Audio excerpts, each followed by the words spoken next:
From the Sierra Nevada mountain town of Placerville is Shane Hopkins, and Shane Hopkins is on the Getting Up to Speed podcast to talk about his 2023 season, all the success that he's achieved in wingless sprint car racing, as well as his unique journey through racing from cage karts to being a crew member to then becoming a sprint car driver in his 20s. That's next, coming up on the Dave's Home Supply Getting Up to Speed podcast after these messages. Dave's Home Supply specializes in cabinets, flooring, and countertops. Visit their website at daveshomesupply.com to look at products, services, financing, and even a free estimate. Are you looking for bookkeeping, payroll, or income tax services? Then check out the folks at For You Simple Bookkeeping. They are a licensed tax preparer throughout the entire United States. For more information, click on the link in the description. Well, joining me on the Dave's Home Supply Getting Up to Speed podcast, piloting primarily the number 21 sprint car from Placerville, California, Shane Hopkins. Shane, great to have you on the program. I know that earlier this summer we were trying to have you on, and just the way scheduling worked, didn't manage to make it happen, but I'm glad that we both found some time and were able to talk some sprint car racing. Yeah, of course. I appreciate you having me on. Well, 2023, got to see a bit. Actually, I spent a couple times at Placerville Speedway, but you guys actually came up to the Pacific Northwest for the Speed Week Northwest South with the Western Sprint Tour, which was a really cool deal to see you race some of the tracks that I'm used to seeing. Yeah, it was a good time coming up there and getting to explore some different tracks I've never been to. Had kind of a rough go of it up there, but we definitely had some fun. Yeah. If it's rough, at least you have an enjoyable time, right? That makes all the difference. Yeah, driver made some mistakes up there and cost us a car. And actually, one I'm taking to Rod's right now. Okay. Yeah. You were telling me you were headed to Rod Tyner Senior's place for a little chassis work. Yep, trying to get some cars dialed in to get us going for next year. So, speaking of last year, got you a couple wins. I had you recorded for 4 podiums, 7 top 5s, 17 top 10s, and 34 starts. And 2 victories came at Placerville in non-wing 360 action, May 20th and June 24th. Yeah, we had I'd say a growing pains year. We experimented with some cars last year.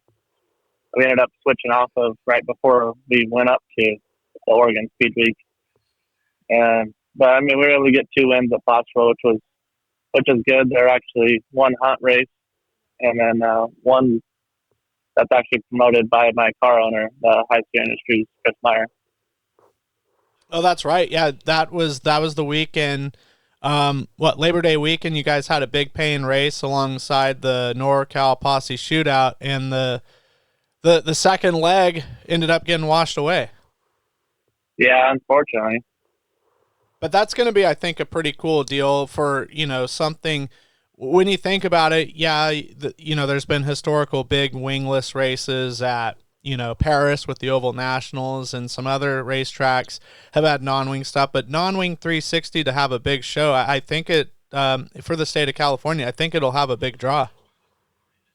Yeah, like that whole deal is actually the Hunt Series rules, 2-barrel, the steel-headed class, the spec class, which we have 2 of those motors. And I also, when I'm able to, drive for Brian Sperry in his 51 car, and we picked up quite a few of those wins too with his car.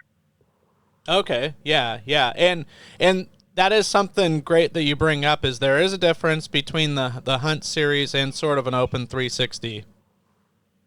Yeah, I mean, the Hunt Series is the carbureted deal, a little less horsepower, trying to keep the momentum up more. And I really like doing the 360 and the 410 non-wing. You have all that power to do whatever you want with the car. Like, we came up to Southern Oregon 2 years ago now, or last year, the 2022 season, was able to compete up there with 360 non-wing. Had a pretty successful weekend up there. Yeah, you swept the weekend. So yeah. What you got 2 trophies out of the deal. Yeah, 2 big checks. I mean, yeah. Connors, don't complain about those. Yeah. Well, and this year too, if I recall, you guys had some decent runs in wing 360 action. You guys were able to find some speed. Yeah, I'd say we were hit and miss the start of the year, but I mean, we were pretty consistent at like Placerville, and we had some good runs and we had some not so good runs. We'd always managed to go forward, which was nice. Well, in Placerville Weekly, competition-wise, it's a tough deal. That's really the best way to kind of simply explain it. Is it comes down to a lot of luck, and definitely you know that you're going to be against some tough competition each and every week when they run. Yeah, and especially at Placerville, you have your regulars that run there every week, like the X1 with Michael Vicino and Tony Gomes in the 7C, like two of the main guys that run points there. And then you also, almost every week, you're going to have a Tanner Carrick or a Golubic or Willie Croft or someone coming in just to get some laps at Placerville. Yeah, Justin Sanders. Yeah, I mean, there's a dozen guys that show up there and can win on a weekly basis. And it's a really fun track for people that have never seen it. Either go to it in person or you can watch it all on Cali Dirt TV. It's some great weekly 360 action, and it's produced some names too. That there's something notable about that. There's been it's generated some wealth of talent for the state of California for decades, not just for the last couple of years. Yeah, I mean, I was always told before I was even a driver, I was just a crew guy, was basically if you can win at Placerville, you can win almost anywhere in California. Yeah, that is a pretty cool statement. I mean, some of the guys that come to mind for me, like kind of right off the bat is, obviously Brian Crockett, CJ Humphreys, Greg DeCarez, Andy Forsberg, and even Colby Weiss, some guys that were really fast there. Yeah, there's been hundreds of, I mean, you got Bradways and you got Robinson came out of there, track champions all the time. And I mean, there's a lot of historic names. I'm hoping to one day get my name on the top step of that championship trophy. Sure. Yeah, that's a great call. David Robinson Jr., who was in the Friends and Family X1. That was one of the first guys I think I saw ever in that car when I started to go to California. Yeah, the X1 is. It seems like no matter who's in that car, they're going to be competitive to win that Placerville Speedway for sure. Yeah, those guys do an amazing job. Yeah, Steve Ticelli and Alan Bradway, and just a group of great guys as well. Oh yeah, they're always there to win, but they're also there to. This is what they love to do, and they're doing it every week. Yes. Well, I guess, for people that maybe have never heard of you, what would you like for when you started racing? Where would you pinpoint that? Like what year and how did you get into racing? First of all, I guess.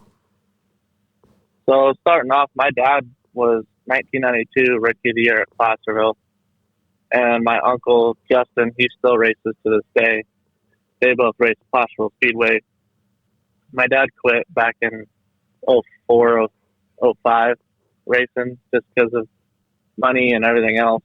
And then, like my uncle, he still runs. He's number 25 sprinter at Placerville at Justin Johnson. Oh, okay, yes.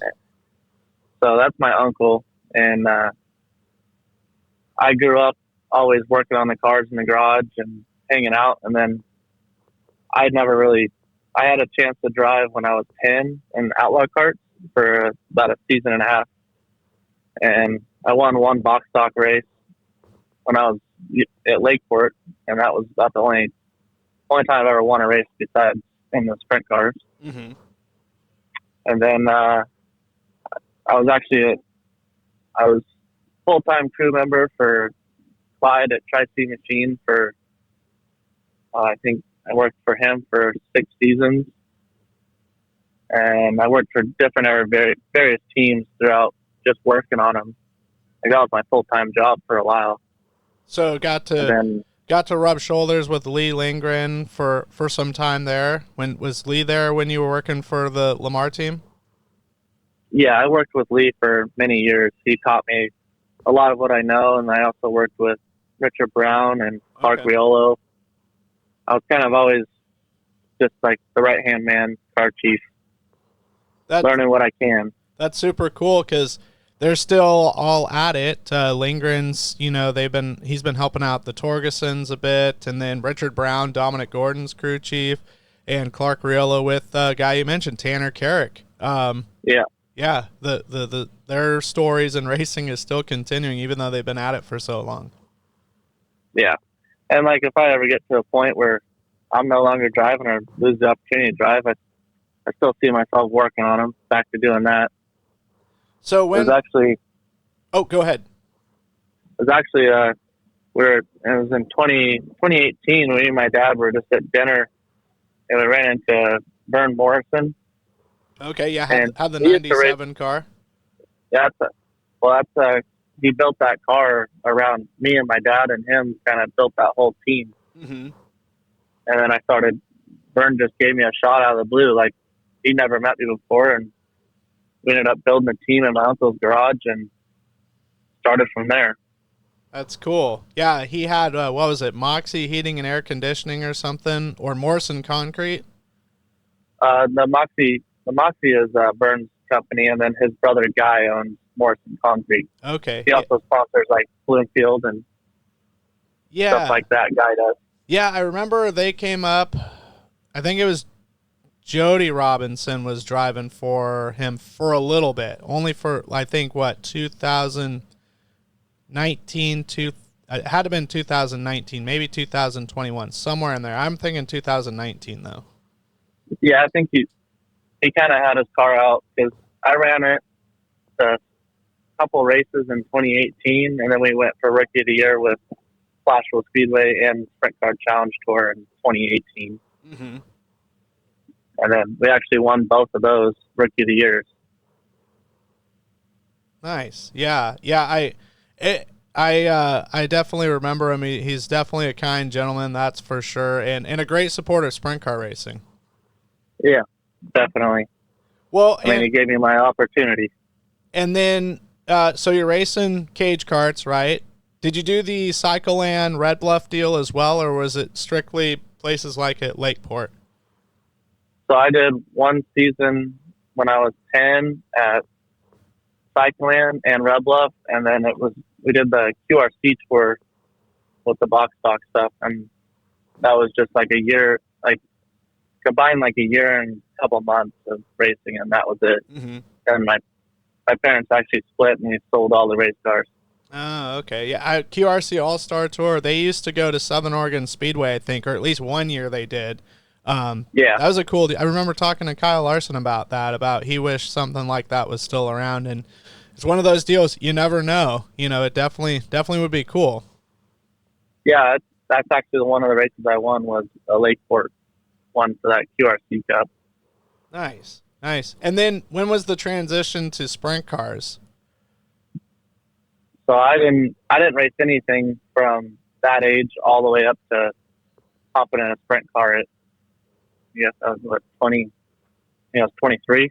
First time I raced a sprint car. I didn't start out like a lot of the other guys that we're racing with right now at 14, 15 in a sprint car. I think they still have more laps than I do at this point. Sure. But you found a way, right? And you're doing it. Oh, yeah. You're living the dream. Oh, yeah. Yep, truck driver by the day and race car driver by the weekend. Yeah. No, super cool. I remember, I think first time I met you was COVID year. I think you guys ran a bit at Antioch Speedway, and I was there I think you were there for a wing race, and then they had a big Joe Hunt race where there was a ton of cars, I think, that night too. So, yeah, no, that's it. And I think you and my wife Stephanie knew each other as well, so there was kind of a cool connection too. Yeah, I remember that. And then that was the year we actually experimented and we went back east and ran a speed week also with the 21 back in Ohio and Kansas. Oh, nice. Yeah, yeah, with the All Stars. No, I was with the. It was kind of just. It was supposed to be ASCS deal. Oh, okay, okay. Now I got you. So I only have like 4 410 starts Mm-hmm. so Okay. far. Well, and what was that experience like to be kind of out of the waters to say of California and exploring the Midwest? Was it quite a bit of a shocker, or did you feel like some of the places you went to, you guys were fast out of the gate and you were pretty confident?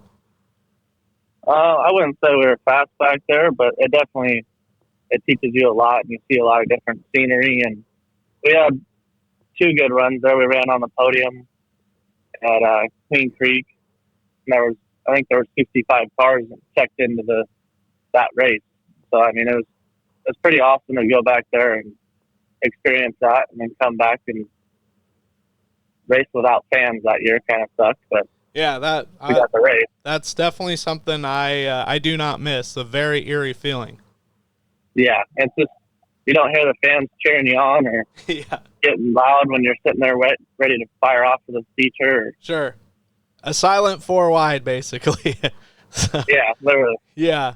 Well, I mean, yeah, it's definitely an eerie feeling. Like I know in some sporting events, especially in Europe and even South America, they ban the fans because they're too rowdy, right? But like our fans are great, and God forbid there's a day where they get banned ever again, especially for being too rowdy. I mean, there's a point, of course, but definitely no. That's something that I hope that the racing industry kind of saw, and it's like, man, that just doesn't work. We need to have fans, and we need to find a way to have fans. Yeah, I mean that's what our sport is there to do. It's there to entertain and make a show for the fans. That's what. There's no point in racing without fans. You're there to be some little kid's hero or having little side bets in the stands. Oh, I got that guy. You got that guy. We're all Yeah. racing for $1. Nudge your neighbor, have a friendly wager, or whatever the slogan is. Yeah, yeah. Yeah. I remember doing that when I was not old enough to go in the pits yet. When my dad was racing, Hmm. Nowadays we got the pits where children are able to go in the pits and be in the pits, which I wish. But I'd always help my dad when I was a kid work on the car all week, and then I get to the races and I couldn't go in there until the main event was over. Yeah, it's like practicing with the football team, but hey, sorry, you're not even dressing down for the game. Yeah. You just You can sit in the stand. Yeah, yeah, exactly.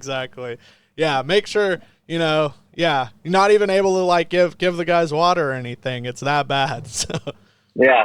yeah. No, I remember talking to Dominic Selzy about it. Like it's cool now, obviously, the child in me wishes it was different back then, but Yeah. you're able to be, if with my kids, I can take them to races with me and I can interact with other people's kids as well. And so I have that connection. It's not just strictly through racing or like, hey, yeah, what's going on kind of thing. How's the car running kind of deal. It's like, hey, how's your kid kind of deal? Or, hey, my kid wants to play with your kid. They're talking about him all day, on the ride home or at the hotel or something. So it's really unique. And I think it forms life bonds much like our fans do with, as you said, with race car drivers. That's what it's all about.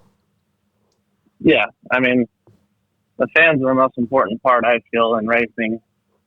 Fans, and then you build a family out of you could meet people at the races, and then next thing you know, they're at your Christmas dinner. Yes. No, literally and figuratively. So, Yeah. you were talking about ran sometime with Brian Sperry. I believe I ran into you at the Day Bradway Jr. That might have been the first time that I ran into you all year long. And you were piloting the famed 51 car. That's an iconic team. He's an iconic car owner.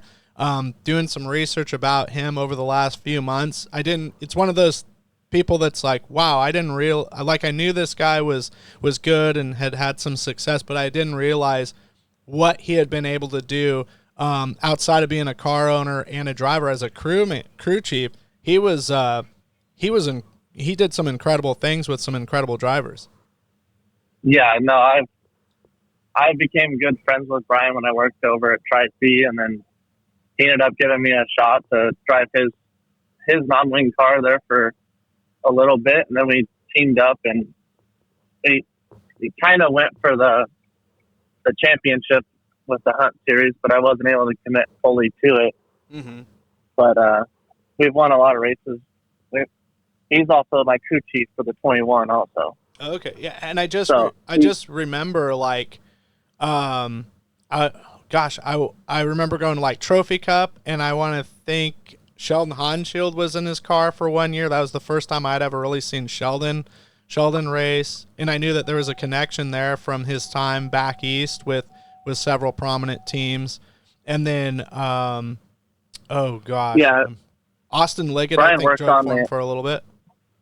Yeah, Austin drove, and he won a lot of races, and I think they won the Hunt Championship also with Austin. Yeah. And that was shortly after that I actually started driving for him.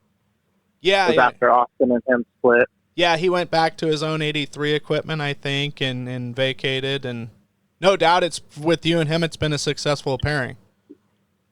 Yeah, no, Brian knows more than a lot of people ever would even think. Like, Brian used to work on the Kenzo number 22, and the stuff that Brian taught me, I'll be forever grateful for. Like, just how to run the team and different knowledge about racing. And it's just second to none. And I think back in the day was hooked up with Tim Green if I was looking at stuff correctly as well. Yeah, it was actually really, really cool. This year, Tim actually came out and came to Placerville. It was actually one of the nights we won the non-wing car. Tim actually came out and was basically being a driver coach and helping with setup because we were fighting those cars so much. And I think that night we won the non-wing race, and then we came from like 19th to 3rd in the wing race. Wow! It was just an awesome experience to be able to stand take a picture on the front straightaway with Ken Green. Sure. Someone that you've always looked up to. Yes. Yeah. Like your whole life, let alone everything else. But I mean, so much all the stuff I don't even know he's done. Yeah, I mean, heard about World of Outlaw regular, like he was the man with Narc there, like in the early 90s, and that was kind of after he kind of came off of the Outlaw Tour full time, and I think he spent a stint in Knoxville for a while. I mean, and he was able to rack up so many incredible accolades too, and it's great that you guys have that connection and you're able to have that moment with him in which he could give you some insight and give you some knowledge. Yeah, no, he was definitely a huge help. And then it's just, I'm still a giant fan, Like, I still have all these guys I looked up to that I'm actually able to race with now. Like, I worked for many amazing drivers that I look up to, and I just everything about it, just being able to learn from them and learn like the different stuff they did, and be able to do that myself is pretty awesome. Yeah, well, I think it's you hit the nail right on the head. We're all fans at the end of the day, and we're really super. I mean, we're the ultras, right? The super fans, the fanatics. Because we've taken it to the next level to where we are eating, sleeping, breathing, thinking, dreaming, talking about racing all the time for the most part, 12 months out of the year, 52 weeks out of the year. And we have to remember that also at the end of the day is that, our passion for the sport is deep. It can take a lot, but it can give a lot to you.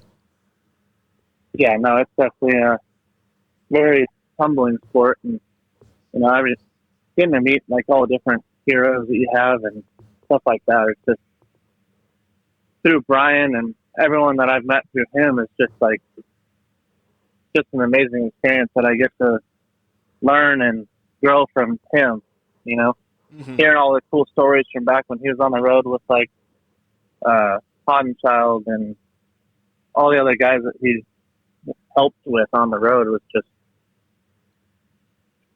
it's just amazing to hear, and all the different stories that they made and exciting times.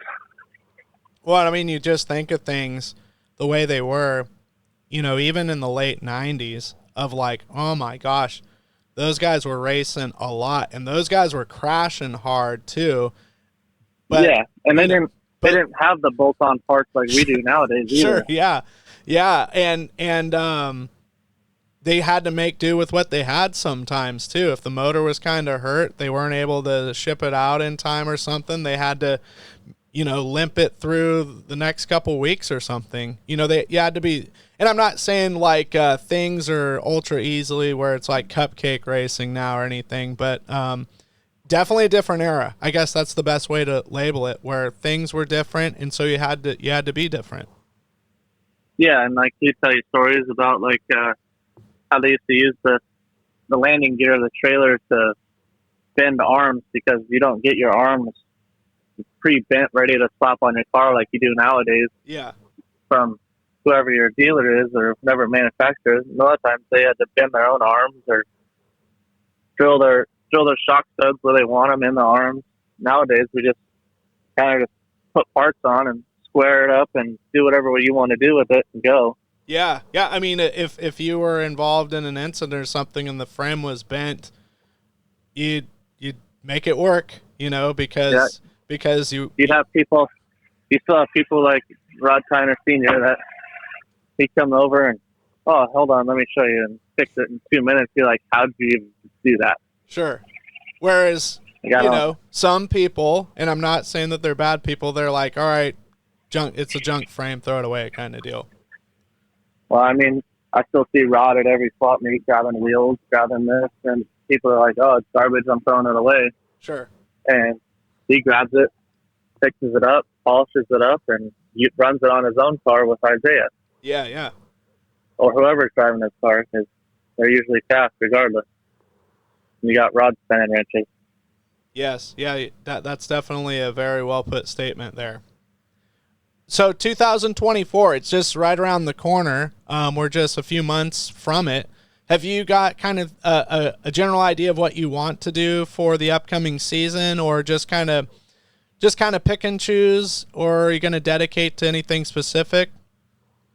I know my car owner with the 21, Chris. He's a big supporter of Placerville Speedway. I know I want to win him that championship. So I think that's going to be our main focus, and then probably fill in from there. I finished third the last 3 seasons at Placerville Speedway points, and we just need to have a full solid year, not have some of the issues we've had these last 2 years, and I think it'd be a big change for us. Yeah. And any sponsors, any folks you want to thank real fast before I let you go, get back to dropping your car off for the maestro Rod Tyner to deal with? Yeah, I mean, that's got a thing, like all my crew guys and stuff, without them, I couldn't do it all myself. I'm working 60 hours a week. I got my dad, my main supporter, my main crew guy. He's been there through it all, between building trailers and late nights at the shop, building the car so we can race the next day or whatever it is. He's always there. And then I had my crew member this year, Matt. He busted his butt all year. And then some new guys that have come on recently with Brad and Zach. They've been big help here recently. And then I got Brian Sperry. He's the mastermind turning the wrenches so I can focus on racing. Because my first 2 seasons racing, I was actually the crew chief, the tire guy, and the driver. I'm a truck driver when I started. So it's definitely nice having the situation we have now. Yes, most definitely. And then any specific sponsors you want to send a shout out to? Yeah, I just think High Sierra Industries, CNH Veteran Enterprise, and CNH Motor Parts, and we got Moto Load Rock and Ready Mix. We got Nail It Roofing, Tom and Chris with Anorak Corporation. They've stepped up huge and really helped build our program up better and better every time. And I got Nail It Roofing and Focus Tools, Faust Sheet Metal, King's Meat. He's always making sure all of our crew is well fed. If you're ever at the racetrack, you can stop by our trailer and we'll get you fed. Okay. We always have good barbecue every night. Nice. I will definitely take you up on that offer. Yeah, we're always barbecuing and trying to have a good time. Well, as far as updates on social media, or is there a website that people can go to kind of follow along and see if there's breaking team news or anything of that sort, or if maybe if they want to purchase some apparel to help you with your race team? I just have my own personal Facebook and then my own Twitter. I don't really post on Twitter or nothing. Facebook, I normally just do, I'll probably put a schedule out at the beginning of the year where we plan on going and stuff like that. We're currently working on merchandise, getting some stuff drawn up for next year. I don't have anything available right now. Okay. Well, but we will have some by the first of the year, first race of the year. Well, that's great to know, and definitely I'll be trying to hit you up and support the team that way, and wearing some Shane Hopkins colors. Get some green on there. yeah. Everyone's worst color. They all hate it. I love it. Yeah.